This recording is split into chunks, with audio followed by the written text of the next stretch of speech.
Also working, developing news on the Boston Marathon bombings. In the days following the attack, administrators at UMass Dartmouth learned that one of the suspects was a student. 2 months later, they formed a task force to evaluate the school's response. The group just released their findings hours ago. Eyewitness News reporter Susan Campbell has the details from our mobile newsroom. A three-person task force combed through 1,400 pages of documents and interviewed more than 20 people. In its final report, the task force praised the school, but also offered several recommendations for improvements to some school policies. In the immediate aftermath of the Boston Marathon bombing, law enforcement descended on UMass Dartmouth, where suspected bomber Dzhokhar Tsarnaev was a student. The campus was evacuated, and investigators combed the school for information. Now a task force has released its findings after evaluating the university's response.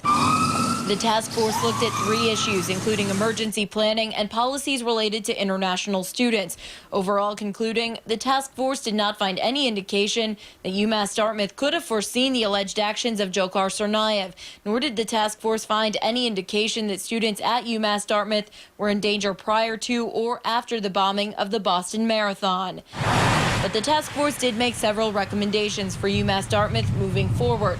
Those include hiring an emergency management specialist and making better use of software that tracks students' academic, financial, and visa statuses. The chancellor of UMass Dartmouth was not available for an on-camera interview about the task force's findings. With the mobile newsroom, Susan Campbell, Eyewitness News.